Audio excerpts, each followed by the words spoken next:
We're here speaking with Doreen Cunningham. She is the former assistant superintendent in the Amherst schools. Later on, she will detail exactly what happened. But starting here, Mrs. Cunningham, you said there are three things that were at play during the whole situation that led to this situation where your job was taken away. Other people's jobs were put at risk. The superintendent of schools, Michael Morris. When people watched on the news and they heard all about the whole interaction and all that was going on in Amherst, many people contacted me and said, "There's more to it, isn't there?" And I said, "There actually is." So what happened is they were intertwining so many different cords and then putting it out as one package saying that we harmed kids. So one is the whole Title IX saying that we harmed kids.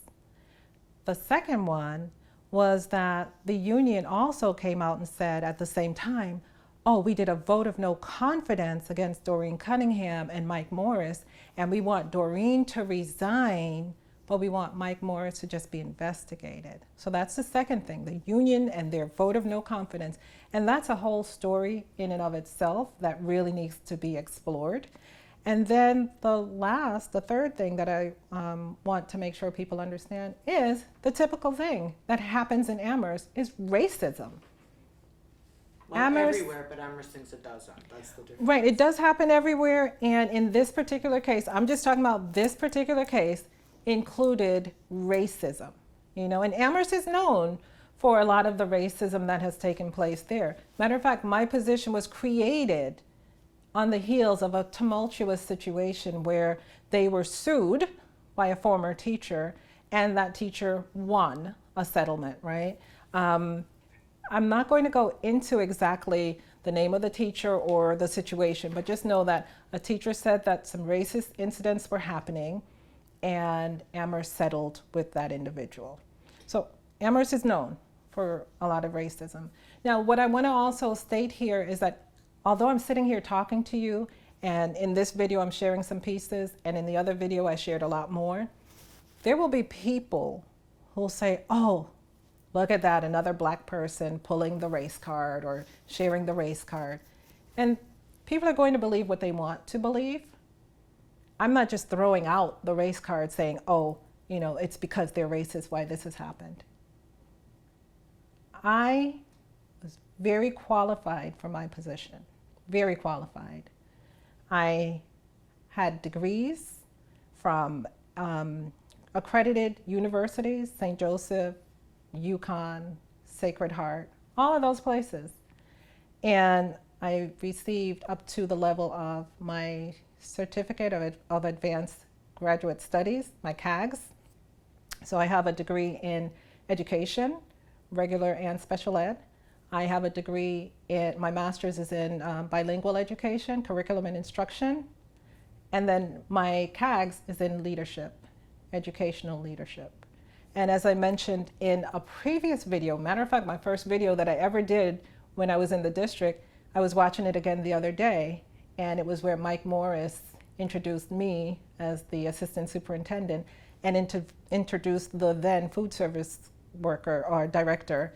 And I talked about my background. I told them in that video that I had other endeavors. So when Amherst is talking about they didn't know these things, it's not true. Well, Amherst is also, yes, racism everywhere, and Amherst likes to say it's not, and Amherst also is named after a man who they slaughtered indigenous people, and the Amherst community can't seem to get on the same page about, why don't you rename your town? There's something that is not racist to begin with. The fact that you feel compelled to just prove your credentials and to say, I'm not using the race card, that is how embedded the racism of people, how it affects people of color. Right. That then we feel like, listen, I'm not using the race card, I'm not using the woman card, I'm not using, LGBT card. I'm just saying I was discriminated against, and it's absolutely true. Right. And Amherst did not see that throughout all these the public trials and tribulations. You know, I would say I am more than qualified. I was, at the time of hire, more than qualified. And I remember in a forum, people came in and asked me, what qualifies you to be in that role? And outside of my degrees, my life experiences would also qualify me. So I know they want the, oh, what degrees do you have? And oh, you don't have a doctorate degree, so I'm not sure if you're really qualified to do this. My life experiences also put me in a role where I've experienced so many things and seen so many things that I was able to know and understand how many people are affected by the things that we were doing. And I would say, let's stop making decisions without including the people who are affected by the decisions that we were making. One of the first phone calls that I received when I started in Amherst was a well-meaning community member who said to me, Ms. Cunningham, congratulations, but you were set up to fail. And I said, tell me more. And they said to me, Amherst should have hired a white woman in your role, but they hired you and you are set up to fail. People will not understand anything coming from a black woman. They will not understand why you're doing the things you're doing or what the background is or why they need to listen. Well, it's also, I think, it's not that they don't understand, it's that then they challenge you. I was challenged many, many times. And that must have been exhausting. I think it's probably exhausting just being black-skinned in the United States of America. Mm-hmm. And then to have a position where you are a leader, mm-hmm. you are scrutinized in ways that white people are not scrutinized. True. And as then a black woman, you're just like, wow, that microscope then just like got even more, deeply focused on you. Mm-hmm. And when all this was going on, there was also this talk about, people would ask, well, how did you get the job? Did you know Doreen? Is that why you got this job? And was there, mm-hmm. there was like a questioning of your professionalism mm-hmm. as well. There was this a rumor mill about that, and that is discrediting. Starting a rumor, I mean, how do you respond to rumors, to lies? Because once the lie is there, all you can do is then just defend yourself. So then you're known as being defensive. Mm-hmm. And how did you juggle those right. those fires, those injustices? So there were a lot of lies that were shared in that community. Here it is. They said Doreen doesn't like Hispanic people. And then that spread. And then they started saying, we don't want a black woman leading us. Regardless of my credentials, they did not want a black woman leading them. And that was shared among so many people that, going back to that vote of no confidence, what did they say? Have Doreen resign, but only investigate Mike Morris and his lack of supervision of Doreen, right? I wanted to share also that while I was there and started doing some of the diversity, equity, inclusion, and belonging work, there was a woman who said to me, she says, I never understood the plight of a black man until this particular white woman explained it to me. And I said, so when the black men were telling you what they were going through, you didn't understand them? And she said, no. It wasn't until this white woman shared with me the plight of the black man that I was able to understand his life. Why? Why is it? It also goes back to what you were told. Exactly. You're being set up to fail. They should have hired a white person to Right. do your job. So is it that the Black experience is so foreign to so many people who are not Black that they can't understand it? You need translators. Yeah. Or that you just don't want to understand it? No. And you want a version from someone who looks like you so that you can feel like, oh, now I know. Now I'm woke. Mm-hmm. Right? There were so many other people who would go to, like, let's say, men of color who were once paras and went through schooling and became teachers. They would say, how'd you get this job? What are your credentials to be in the job? And then they would say, oh, they only got the job because of Doreen. Instead of appreciating that we have some men of color who were qualified as well. Do you think that Amherst accepts that there are a lot of racists there? In your experience in the district and with the school committee and residents? No, I don't.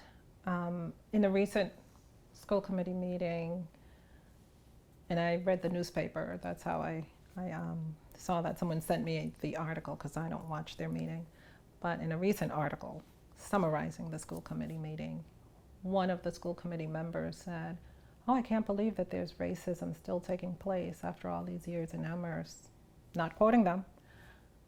And I read that and I'm like, how dare you? How dare you close your eyes to so many things that have taken place there? There was a point where someone even put urine in my cup. And I told that, one to the investigator, the attorney, Ed Mitnick. Yeah. I even mentioned it to Dr. Morris. And so when I mentioned that, they put a camera in the HR department to try to figure out who's going in there and it's not supposed to be there. And we saw some people going through there, but can never prove that they were the ones who did it, right? But then people started, oh, the HR department is not being transparent. Why is there a camera in the HR department? But just going back to the actual question that you asked, we talked about it. So many people came and shared that they were being discriminated against. In one of the trainings that I did for the administrators, I had what was called a fishbowl. And the administrator sat outside and listened as individuals of color sat inside and talked about some of their experiences that they were going through in the system. When I did a lot of my investigations, it was because a lot of the individuals who came to complain were feeling the results of racism. And then yet when I go and speak to the people who were doing it, then they'll say, oh, Doreen is racist against white people. I'm not racist against white people. I'm not racist against Hispanic people. I don't have a bias against the LGBTQ community either. Mrs. Cunningham, your story is among millions throughout the history of this country. Black women, black men, and of course we can add indigenous peoples and we can add Hispanic people, we can add everybody. But right now, you are clearly a black woman. Right. And you clearly had a position of authority. I did. And that clearly led to people challenging your authority. All the time. How do you make peace with this situation? Well, I'm no longer there. They have yet to share much about how that came to be. But I will say that at that May 16 meeting, I said I was not going to resign. And I did not resign. So how do I make peace? I know that I did everything to the best of my ability to help all people in the district. So people will say, oh, she had a para futures program, and that was only helping people of color to become teachers. But there was also a program and opportunities and funding for white people who were going to school to get monies to pay their tuition. So both existed. There were opportunities for many to grow. And they said, oh, her hiring practices only allowed her family members. My one son, who worked in the district, he was there for a very long time until he got to a higher position and until he got to the middle school. So when he used to work at Whole Foods, and people from the district would go and say, oh, you'd be perfect in the district. And it wasn't until he got to the district and got a position there while he was going to college that people were like, huh, he's Doreen's son, so he's not qualified to be here. He only got here because he's Doreen's son. No, he was a qualified black man with a degree. But did you hire him directly? I had nothing to do with him, nothing to do with his hire. He had worked there prior as a para. Some of the staff here in this school found out that he's your son, and they came and asked me if I knew, and I told them no. And I said, why did you tell them no? You knew he was my son. And he said, I didn't know what to say. And I said, well, I'll tell you this. When you said no to them, they started thinking now that I pulled the wool over your eyes. And you knew this. So now it's going to look like Doreen has done something wrong. Why do you suppose the superintendent, Michael Morris, did not stand up for you? Why didn't he, who had previously given you accolades, why do you suppose, because I know what I think about it, but I'm not here to express my opinion. Why do you suppose he didn't, stand up in solidarity and say, I believe in Doreen Cunningham. Mm-hmm. She is qualified, and you're all being offensive. And this is going to stop now. We're not here to spread rumors. So, unbeknownst to many, he did. He did write an email. So in October, there was an individual who no longer worked in the district, but still had access to her email. And she sent an email to every staff member in the district talking about Doreen and saying Doreen had unethical hiring practices and that the only qualifications needed for a position was to be a family member of mine. And she went on in this 4-page letter. Once again, that letter was shared with everyone across the district, from a retired teacher. So that begs to question quite a few things. She still had access to her email and was able to do that, send that email. So Mike Morris wrote an email saying that that's not good. If you have a question or a concern about someone, come and see me, meaning him personally. But that was not a forum for people to do something like that. And he said, and by the way, here are the numbers. This is what the stats are. Let the stats and the data show you what is actually happening here. So when they were busy saying that I was hiring all these black people, the Hispanic population of teachers grew higher or at a higher percentage than the black population. When they were saying that I was busy hiring my family members, I only had one family member, which was my son. And once again, I had nothing to do with his hire. when they were busy saying that I started some program called, what do they call it? They told me it was the Second Chance program. They were like, oh, Doreen started a Second Chance program and hired all these former prisoners, as the investigator called them. The investigator said, yes, you've hired these former prisoners. And I said, first of all, that is disgusting. They're returning citizens. Second of all, the district has hired people who had a background that led them to being in prison, and they did their time, and they have come out and are doing well. And these individuals that you know of who have come out and are here in our district that you think Doreen hired, remember, Doreen does not do the hiring.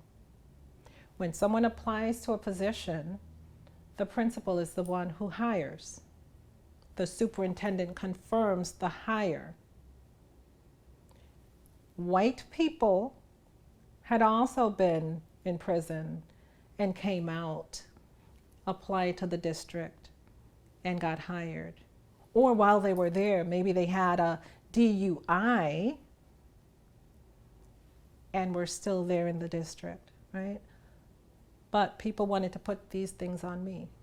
We have the principal of the middle and the high school who was there prior to me being there, who he himself wrote an email, not an email, a letter, a commentary to the newspaper saying that he was formerly incarcerated. So they were trying to put so many things that Doreen did this, Doreen did that. No, I did not do these things. So I want to tie in more too, because the graphic article, when it came to the hiring, they said graphic is the student-led newspaper? Yeah.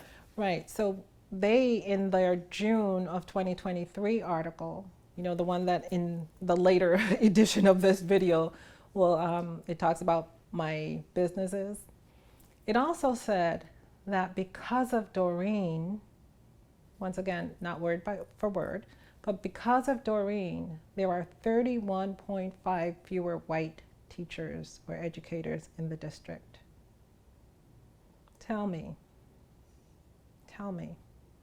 what is that saying? What is that saying? That we don't want Doreen here because of her, we have less white people here. And then you have the community coming out. Doreen's unethical hiring practices. What's unethical? As we talk about in the other video, that hiring practice that they're talking about was a collaborative process. As we talk about, I was not the only one who was sitting in that room collaborating on how to make things better. And when it worked for some, they praised it. When it didn't work for some, they complained about it and wanted to get rid of it until they needed it another time. So I also find that people were upset when they talk about the practices because they wanted to know the background. So I'll just take a moment to go a little into the process, was that there were two committees, one that reviewed the resumes and then moved the individuals forward to the next group, who would have to trust that the people who reviewed the resumes did their due diligence and their job. And then the people in the interview committee would interview the person in front of them and ask questions. People said, oh, she had pre-prescribed questions. Yes, there were some, but you were able to ask follow-up questions all the time. And at the end of every interview, we ask the committee, are there any questions that you'd like to ask? So that they can ask questions based on what the individual in front of them stated, or based on what they were interested in asking. But people were like, oh, she gave us pre-prescribed questions, and we didn't see resumes. You know how much bias is in reviewing a resume? I'll talk about that at another time, but there's so much, and it always harmed individuals of color, whether it was the gap in employment, gap in education, just so many things. So I always said, Talk to the person in front of you. The person is there. And what I would always hear is, well, how do we know if they're lying or not? Okay, so a resume is going to tell you if this person is lying or not? Just mistrustful all the way through. There are a couple of points of the attorney who was hired at $70,000 to quote unquote investigate what happened Mm-hmm. in this very tragic part of Amherst history. It's almost like, oh, so you hired, and I don't mean to insult the attorney, but there's such a thing as cultural competence. Mm-hmm. There's such a thing as how did you frame the questions, and when you interviewed people, how, what were the questions? What kind of environment did you create so people felt at ease speaking with you, so that you could get to the truth about what happened here in the Amherst school district? And I don't know if everything that investigator, that attorney got is trustworthy. The fact that you reported that somebody had urinated in your coffee cup in your office, and you told him, and that was not part of the report, part of the hostile work environment in which you worked.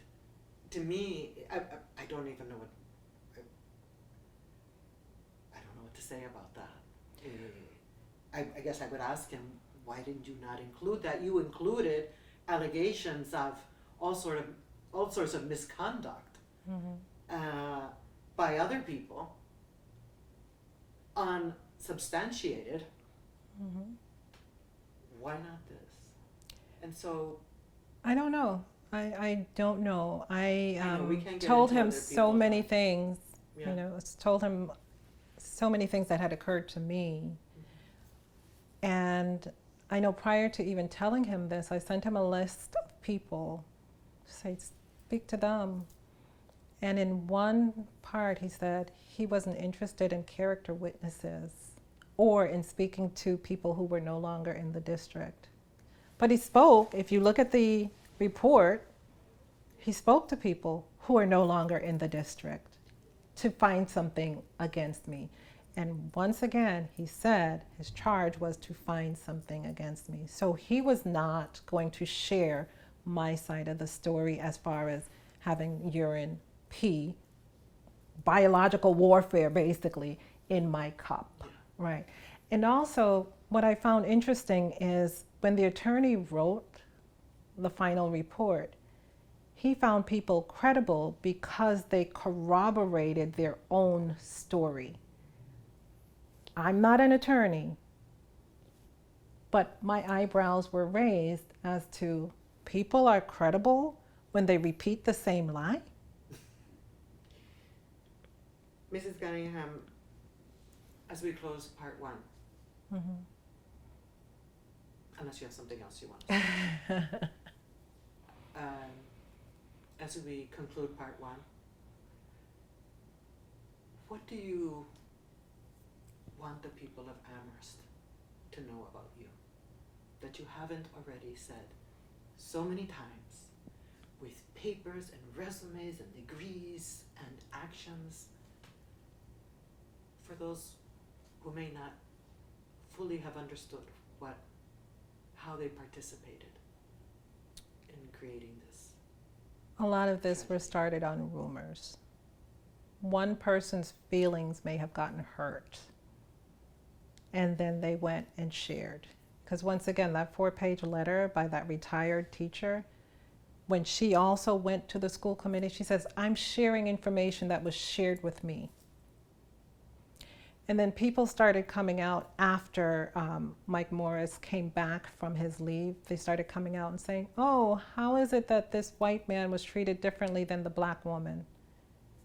Don't come out and try to advocate on my behalf. Don't. because you were the same people who were there saying, get rid of Doreen. So don't come now. I want them to know that I had always been fair. I never retaliated against anyone. I never harmed staff. When they're saying that they felt intimidated, I can't stop them from the way they feel, right? Just being in the presence of a Black person, a Black woman. When they talk about Doreen Cunningham, they always had something negative to say. Many of the staff, I should say, had something negative to say. And most of them never even had a conversation with Doreen Cunningham. Most of them want to believe things that they hear. Whether it's true or not, it fit their perception of Doreen Cunningham. So in the transcript that I have from a school committee meeting, some of the school committee members were saying, oh, we heard that she doesn't like white people. But they've never come and spoken to me. They've never asked me, hey, what could this be based on? They've never had a conversation with me. But they went on rumors, and I'm no longer in the district. And like I said,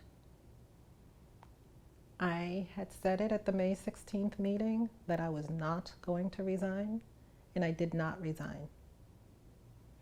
So figure that out. And then Amherst can be better. You know, I want them to know that this is my thinking. Amherst can be a better place if they stopped the nonsense and started listening more to people. I'm not just saying Black people, white people, but hear the voices of all the people and weigh it in the balance before you judge and throw away people. Stop being cruel. Stop jumping to conclusions without proof. Do something different. That's all I keep saying. Do something different.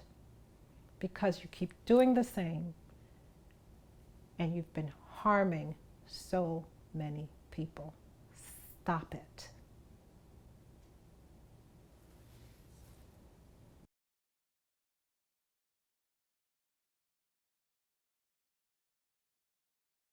We're here with Doreen Cunningham, who has worked extensively on what became known as DEI, Diversity, Equity, and Inclusion.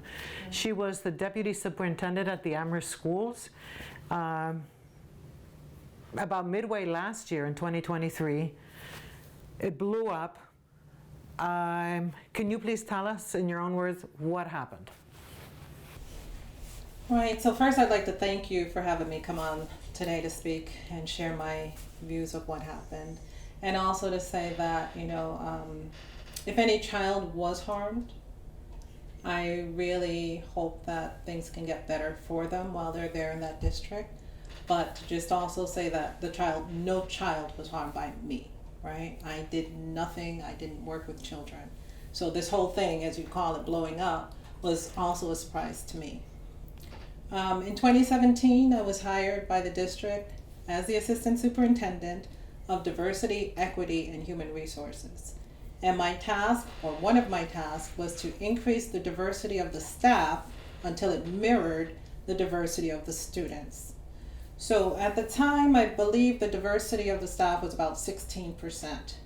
And when I left last year, it had risen to about 32 or 33%.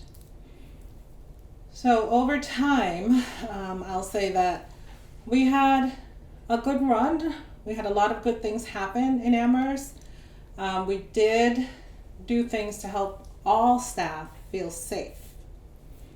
And I say that because that's important. All staff were welcomed and looked at opportunities to help them feel safe.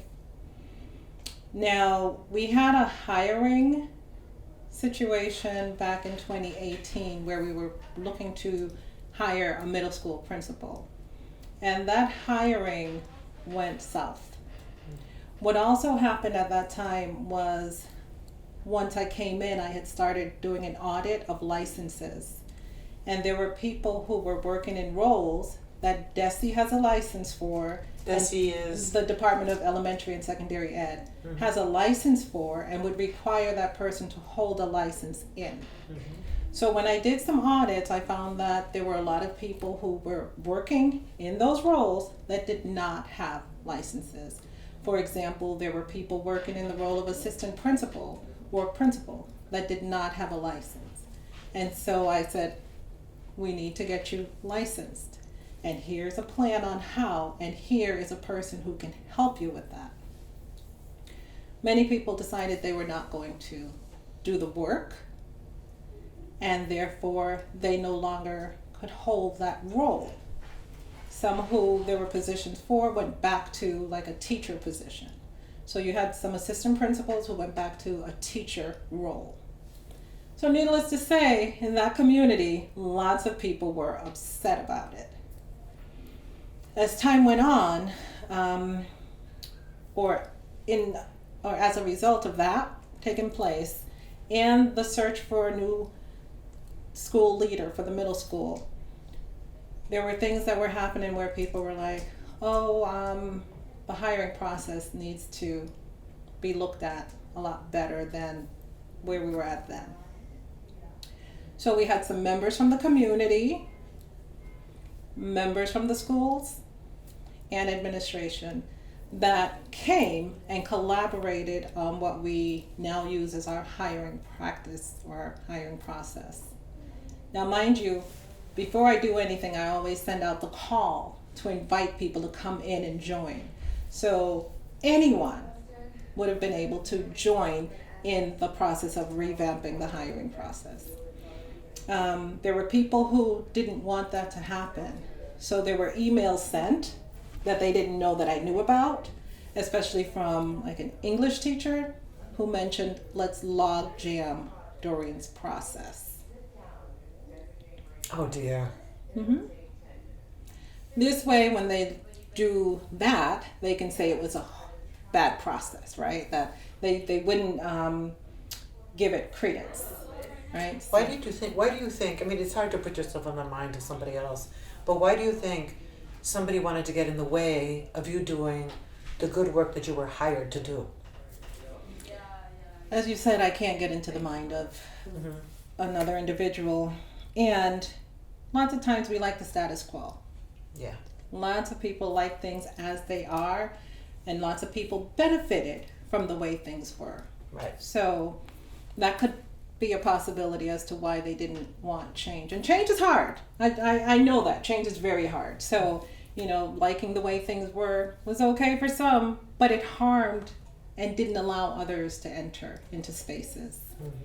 So once again, the hiring process was revamped based on the feedback and the collaboration of school leaders, we had clerical, we had food service, we had community leaders or people in the community come in and share their voice as to what could make the process better.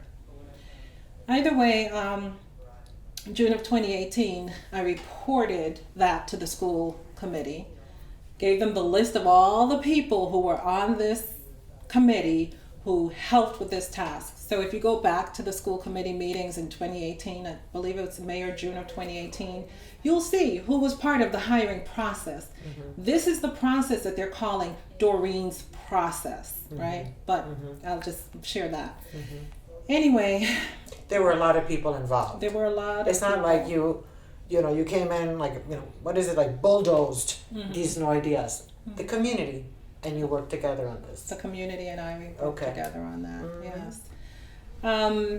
And I'll say a lot of the members of that committee talked about their experiences being in the district and being on committees, right? So they talked about that, and that was where they came up with some of the ideas that they came up with. And I had also sat in on interviews while I was there, just observing. And just observed these interviews and saw that people were harmed. I remember one interview specifically where there was a lady from Puerto Rico who came in to interview, and the administrator at the time said to the group after this person left that, oh, people won't understand her accent, so we can't hire her. There was a lot of harmful things said in these meetings where, you know, they deliberated on who should be moved forward. Thus, Amherst at the time was only 16% diverse, right? And in the process, or I should say, when I looked at that and people shared how they felt about what was going on, once again, the new process was started. Anyway, move forward very quickly, right? And I'll go back and forth at times, but moving forward to last year, it was really mind-boggling that 1 minute I'm being praised for the work that we were doing as a department, right? Where in the newspapers, because we had also reported about the hiring and all of that we reported on that in January, and it was in the newspaper about the diversity and how great it was, and Amherst was increasing in the diversity of staff and, you know, all the good things that we were doing. I brought in the curriculum day so that people could learn the curriculum day where we shut down the school on election day. We shut down the districts, and people across all disciplines, whether you're a bus driver, maintenance worker, clerical, all of them were learning about how to work with kids and families across the board, you know, so whether it was special ed, LGBTQ, people of different races, cultures, etc., there was training, right? Anyway, so we were praised on that work in January, and then May, all of a sudden, I'm part of a Title IX investigation. And please explain for those who don't know what Title IX is. It's basically like discrimination based on gender or gender identity, and so now they said that I'm part of that kind of investigation when it came to students. They said this investigation came on the heels of a graphic article that was written by high school students who did their own investigation and found that there was someone who was going to officiate my wedding, and also that I had attended the 30th anniversary party of one of the staff members in the district. And they said that students were harmed, but adults did not want to come to me to tell me about it because they believed I was affiliated with the people that they alleged harmed students. For clarity, the graphic is the name of the newspaper. The student-run newspaper. And also for clarity, do we live in a country where you can have anybody you want to officiate your wedding? We do. Do we live in a country where you can have coffee with anybody that you want to? Supposed. And does that mean that in every single thing, everybody agrees on everything? Well, you know what's funny is some of the same people who were saying that I was friends with these people, I've been to their ceremonies, their occasions. One of the loudest people, I was at her house at her son's birthday party, at her house, right? I had never been to these other people's houses, right? Different rules for different people. Different rules for different people, yes. Different rules for you. In particular, yes. So the graphic article did not say that I harmed kids, but they said that adults, meaning teachers, educators, administrators, who are mandated reporters, meaning that they took the job and said we are going to protect children, that they decided that they were not going to call DCF, the Department of Children and Families, because they felt children were hurt, right? Because they felt that I was friends with someone. That is the biggest cop-out I've ever heard. That's cowardly. Yes. So you're going to allow children to be harmed. Mm-hmm. You're going to allow children to be harmed. I'm saying it twice.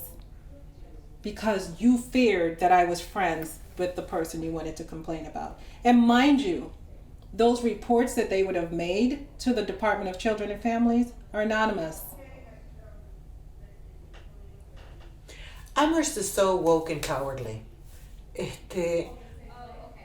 But I'll get more into that from my own personal experience. Mm-hmm.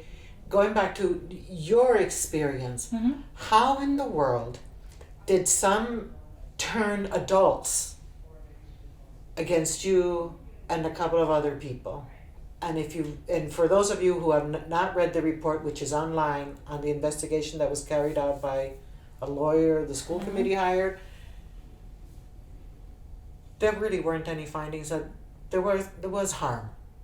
So, needless to say, I'm not with students, right? Right. I wasn't hired to be with students. No. I am the assistant, or was the assistant superintendent, right? Mm-hmm. And my job was HR, human resources, Mm-hmm. not student resources, but Mm-hmm. human resources, Mm-hmm. to get the people ready and available to work with our students. Mm-hmm. I did not work with students, and yet I am now named, or was then named, as a respondent in a Title IX investigation. That's what they initially said. Mm-hmm. They said I was being placed on leave Mm-hmm. until the Title IX report, or results of the Title IX report. And I kept wondering, what in the world? You know, like, how am I caught up in this? Once again, they claim that because they decided I was friends with, which is nothing wrong with being friends with anyone in the district except Unless if you're you're Doreen me. Cunningham. Right. Mm-hmm. But they claimed that I was friends with those two individuals, Mm-hmm. and therefore people were afraid to come and do their duty, Right. what was their responsibility to protect students. People didn't do it. Mm-hmm. There are people who, like, if you watch the May 16th school committee meeting, Mm-hmm. the school nurse said she knew what was going on, Mm-hmm. but she did not protect students. And then they're hailed as heroes. Mm-hmm.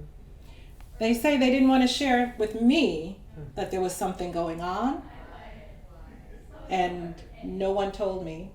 Even the parent herself could not honestly say that she came and spoke to Doreen Cunningham about what was going on.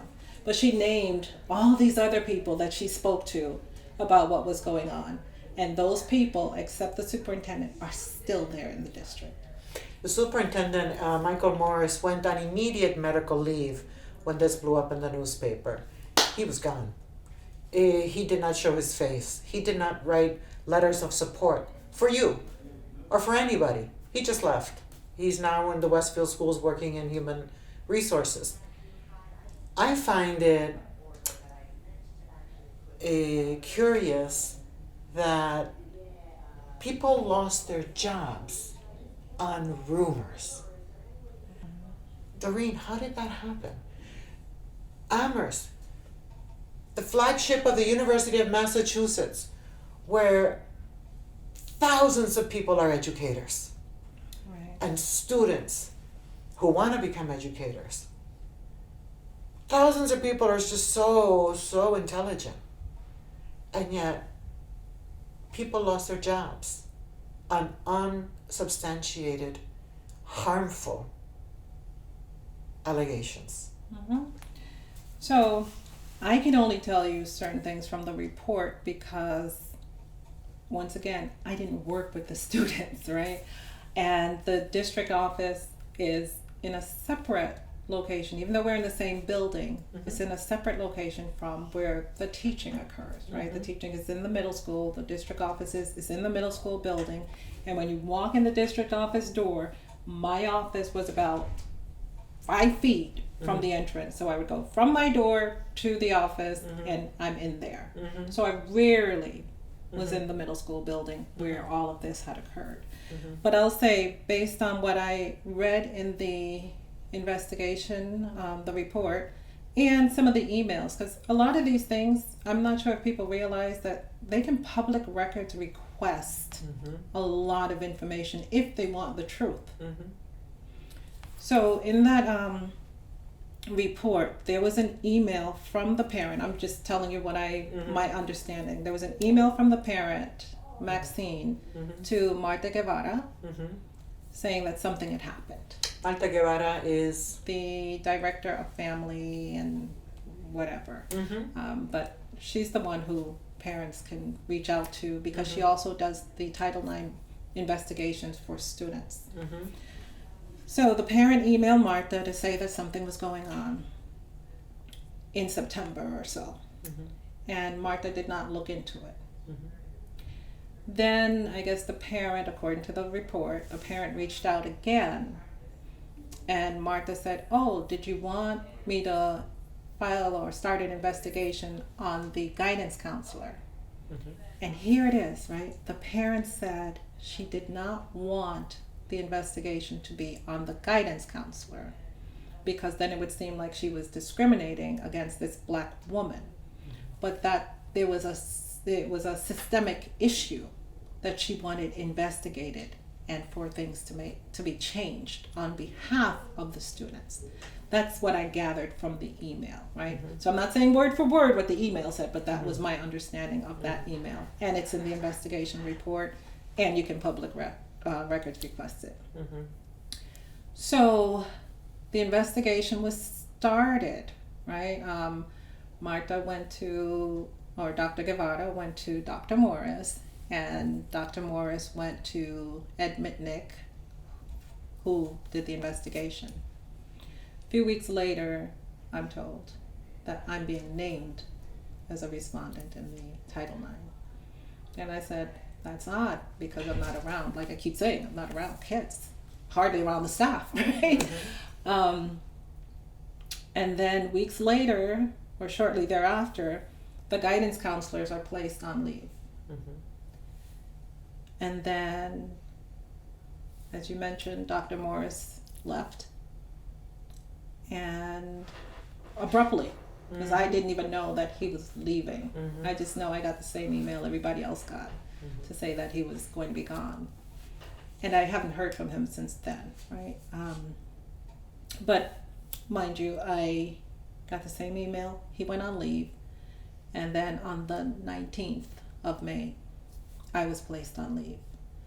When I said to the then acting, or currently there still, Superintendent Doug Slaughter and Ben Harrington, I said, why am I being placed on leave? One of their response was that it's political. So it wasn't that I had done something wrong, but the community had came out May 16th and was basically like, off with her head. Because of Doreen, all these kids are harmed. Because of Doreen's hiring practices. And mind you, I didn't hire any of the counselors, but it's because of Doreen's hiring practices. These counselors were hired. Oh, and she's friends with them. And there's financial malfeasance. And she doesn't like Hispanic people. And just all these different things. They were just throwing things at the wall to see what stuck against Doreen Cunningham. There was a room full of people that were just, it was like they were spewing hate towards Doreen Cunningham. And I'm sitting there because I'm thinking, oh, it has to do with the middle school hire or not hire of a principal in the middle school, because this Doreen Cunningham that they're talking about, who did all of these things that they're saying, that never happened. That's not me. Go get your facts straight. And so I'm sitting there and I'm like, no. And they're like, make her resign, but only investigate Mike. Make Doreen, the assistant superintendent, resign. We want her to resign. But Mike can just continue. So all of this harm, right, so all of this harm supposedly was done They did not share this information with Doreen Cunningham. They shared it supposedly with Dr. Morris, Michael Morris, but make Doreen resign and do nothing but investigate the superintendent. Mrs. Cunningham, as all of this is happening, you're a flesh and blood. Mm-hmm. What are you feeling? You know when this happened? Around Mother's Day, right? So I wake up and it's breaking news, assistant superintendent. And I'm like, like, whoa, wait a minute. And so now my heart is beating really quickly because I'm like, I didn't harm kids. I don't even speak to kids. I don't even, I have nothing to do with kids. What is going on? Wait a minute. Another channel, breaking news. It's all over the newspaper. Breaking news, breaking news, breaking news. Doreen Cunningham. I went to the store with my cousin and he said, are you the same Doreen Cunningham that they're talking about on the news? I'm like, no, that's not me. This is somebody else because I never did any of that to kids. What kept you strong? What kept you from, if you did fall apart, from staying fallen apart? So I'm just going to hold on 1 second because it was really, really hard. It was really hard to hear how they were portraying me on that screen or in the papers or just the way they were talking about me. And I'm like, I didn't do that. I never did that. What in the world? Then I was like, oh, maybe the investigation will show that I didn't do anything that they're talking about.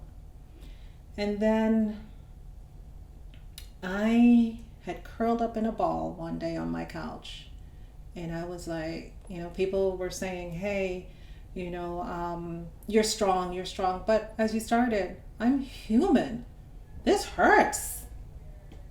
This is my reputation, my legacy. I worked really hard as a single teen mom to build up and raise my children with morals, with, just to be good people. And I was raised to be a good person. And here they're assaulting me, my reputation, my legacy that I'm building. And I'm like, no, they're not going to win. They're not going to win. And I will not allow them to destroy me or anything that I've built because I did nothing wrong. And if they want to continue with only the H is silent in our town and try to destroy another person and their reputation, no, we're not doing that. Not with Doreen Cunningham, no. And so those were the things. And at the time, as the graphic and everything showed, I was engaged to a really, really good person. And he had to be my strength on days when I could not. My children, I reached out to that little support group that I had that were not afraid to come out and say, hey, we support her. I don't care who you are, we support her. We're not afraid of you, we support her. Because there were people who would text me and say, hey, just know I'm here in solidarity, or I support you, but I can't say it publicly because they might come at me too. There were people who did those kind of things. Helpful. And then there were people who were like, I don't care. I'm here. Yeah. You need backup. I'm right here. You tell me where to show up. Right? Right. And I'm thankful. And I understand for the ones who couldn't or felt they couldn't. I understand. I judge no one. It's whatever. But I'm really thankful for the ones who physically came and was like, who do we have to go to and call and tell them that this is happening in Amherst? Well, Mrs. Cunningham, one of the things that is so striking to me and I find reprehensible was how your superintendent fled the scene as if it had nothing to do with him. For whatever reasons, I understand he took a medical leave for whatever reason, but the fact that he hasn't reached out, he just sort of like, this happened, I moved on. No loyalty, no humanity, no friendship, no professionalism, just out. Let you be criticized, maligned, without showing up and saying, I hired this woman and I believe in this woman. Not even that. The people, I saw the one of the transmissions where this woman, and how dare she, say, and I'm calling for the resignation of Doreen Cunningham, and I think, you're calling for a woman to lose her job. You don't have all the facts, and you're calling for someone to lose their income so they cannot pay the things that they have to pay every month. Because maybe you're independently wealthy and you don't need a job, but the vast majority of us do need to work, and we do have bills to pay. And when I saw, I just got all enraged, and just with the facility with which, and this is going to Amherst, the way I've known Amherst for at least almost 3 decades. Okay. They have been always the town that thinks they know better than anybody. They will argue for 8 hours whether they need a new fire truck. You know, is it that kind of, just get the fire truck. Come on, if a house is burning, you need that fire truck. And I would agree, but I want to just go back really quickly because you touched on Dr. Morris, Mike Morris. And I'll say like this. Yes, he did leave. And I know that there's been people who reached out from different medias and newspapers, etc. And they've asked me to say something about Mike. And my thing is, I'm not, right? And what I've said to each and every one of them is, I don't know what Mike's options were when he made the choice that he made. And that's where I have to sit, right? Every one of us have to do what we feel is best and what our conscience can support. And so I'm not going to talk about where Mike is or what Mike has or did or what have you, because he has to live with the decision that he made.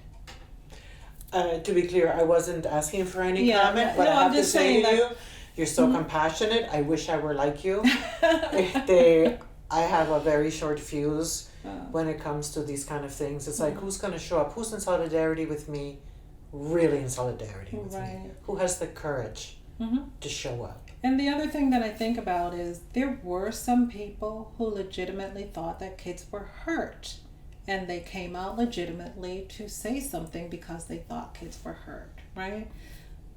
And there are lots of people who know that a lot of that story wasn't true, but they knew that they could rile up the mass to come and do something and say something and do all of that because on the word of 1 or 2 people, they knew it would happen.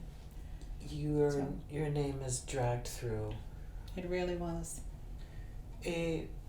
Whatever they wanted to do to you, what do you think your legacy is at the Amherst schools?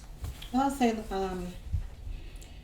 I was the person who won probably their first Black immigrant assistant superintendent, right? I know when I left, they brought in the old HR director and assistant director or whatever they call them to what they talked about, audit this and audit. No, that was nonsense. There were a couple of people who didn't have their queries done, but that happened on their watch as well, right?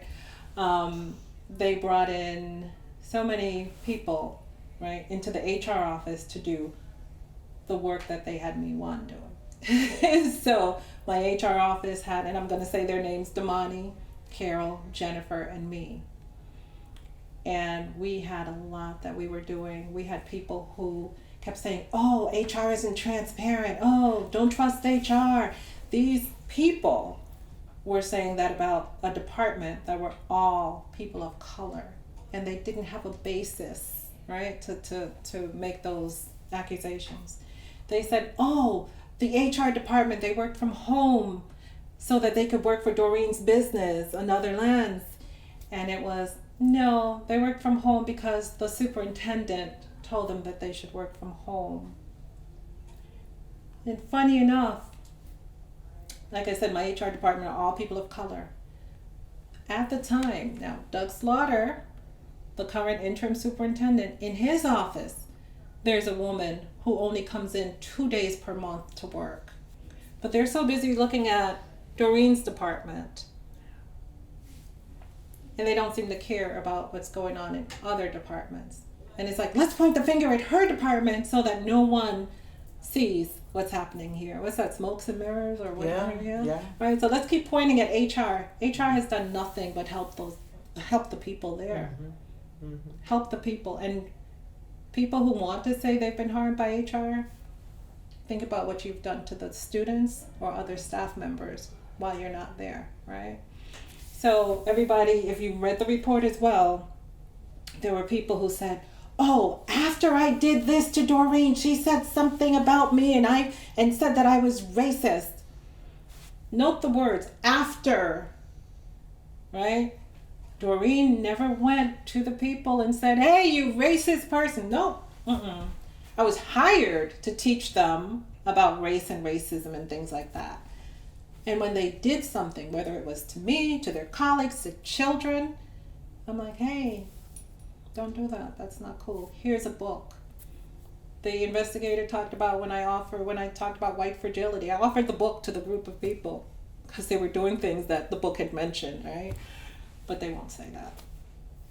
The one of the things that I want to make sure is brought out here is when they talked about Doreen retaliated against someone. They said, Doreen retaliated against a para. Not true. Not true at all. So the story or the truth is that had written 2 emails to Mike and me prior. Well, to Mike. The first one she said that one of the counselors was a bigot and didn't want to work with trans students.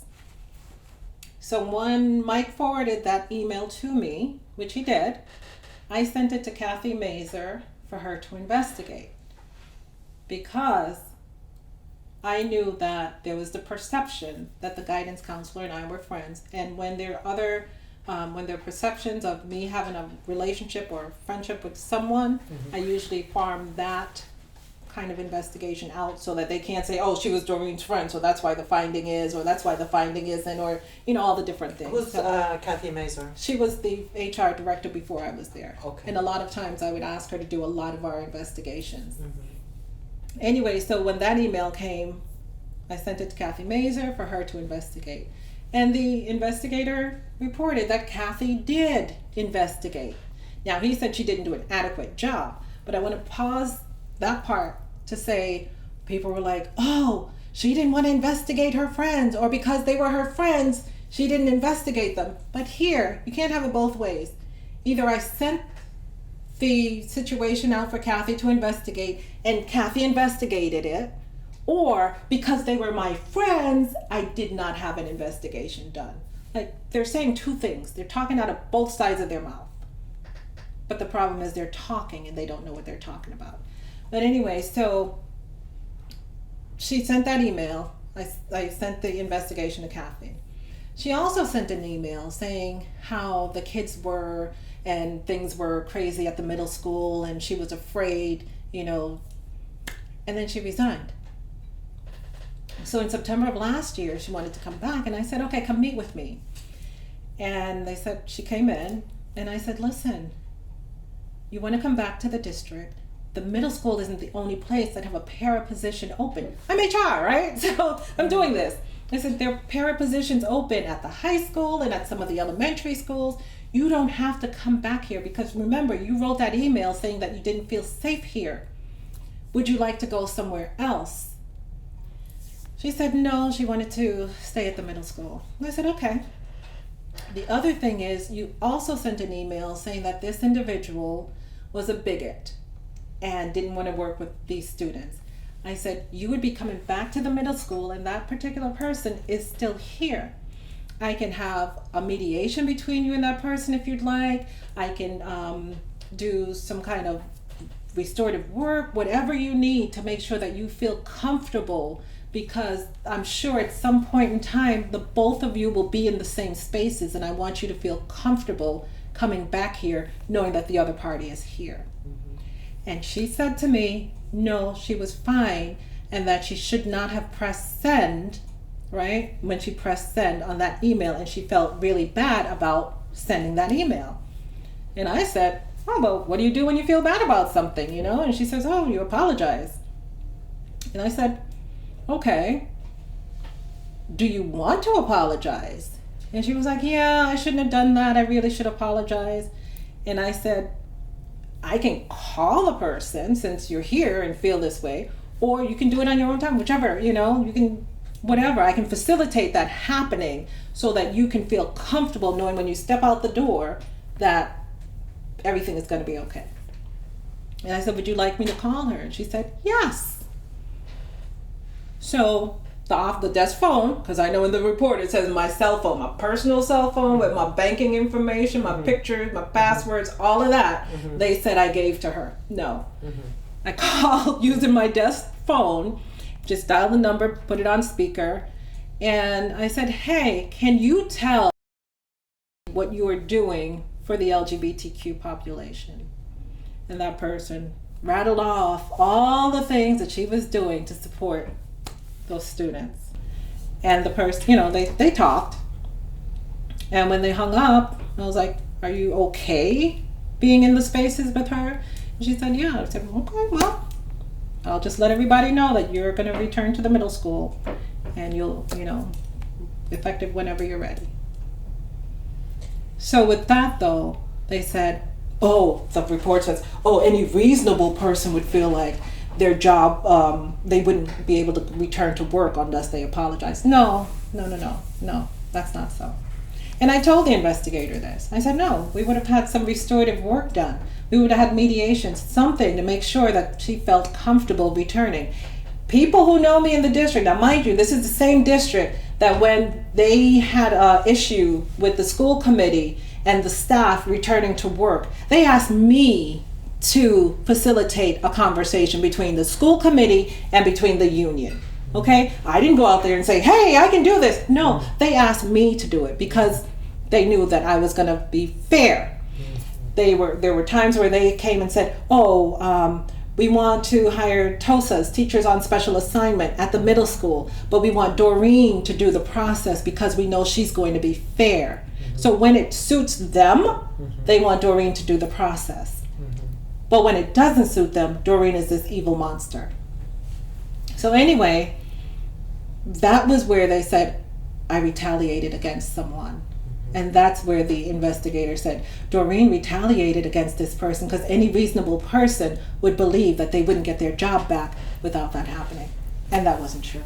I wonder who the investigator thinks of when he thought of any reasonable person.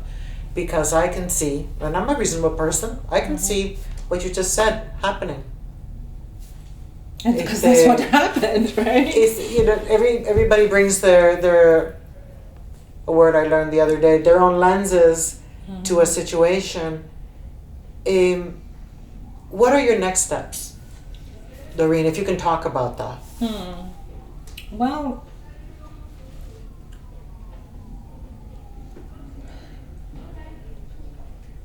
that's a good question. I'll tell you some of what I've been thinking about. In the report, there was also some information that the investigator shared about a para. I'll just put them as black and white instead of giving their names. So there was a white para who said that he had been in the district for a very long time. And he made a claim that a black para who was there for a shorter amount of time was basically like aggressive towards him, and he felt afraid of that black para. So he did file that claim, right? He did come and file that report. And I looked at the video cameras. The black para was placed on leave while I did the investigation. And I looked at the video cameras, and in the video, that white para kept following the black para. And you see, like the black para sitting, the white para would go to him and start talking. Then the black para would get up and move, and the white para would continue to follow him. So I went to that para and I said, hey, you said you were afraid of him, but I see you following him. If you're afraid of him, why are you following him? And he didn't have an answer. He dropped his claim. But he told the investigator that he was intimidated by me, and that was why he dropped his claim.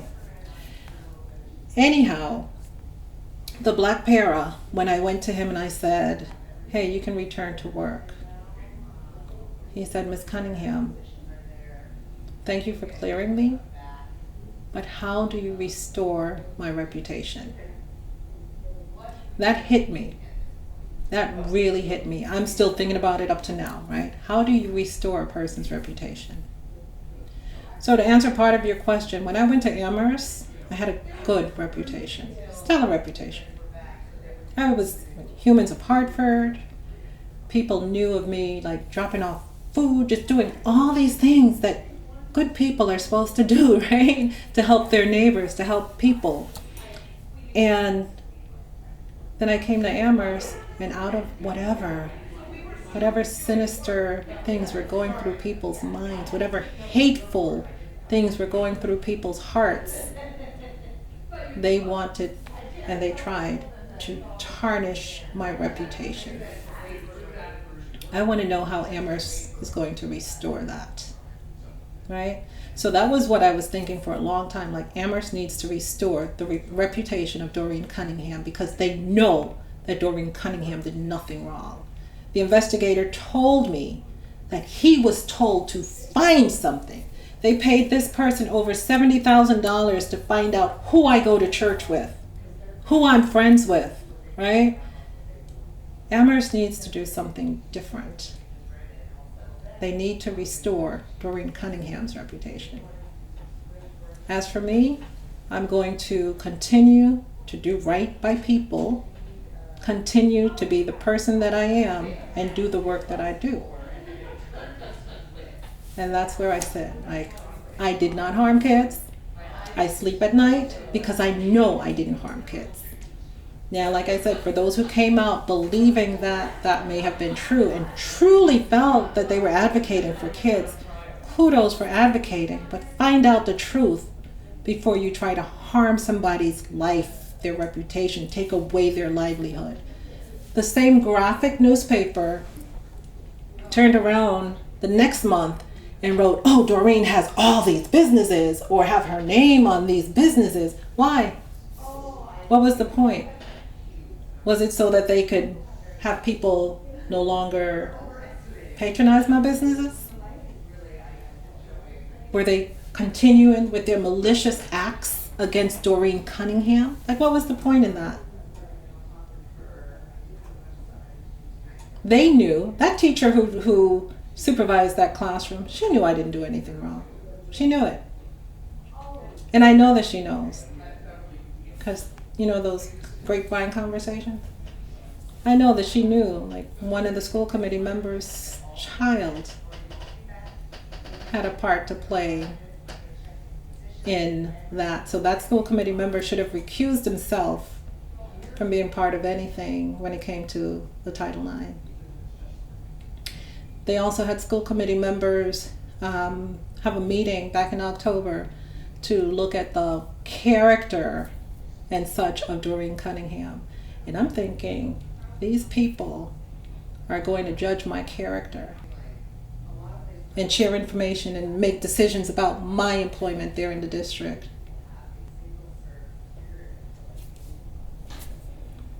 So, I don't know. We'll see how far, and I'm going to take it as far as I possibly can, this whole situation. And like I said, at the same time, I'm going to be rebuilding all my businesses and doing what needs to be done and advocate on behalf of those who need the advocacy. Mm-hmm.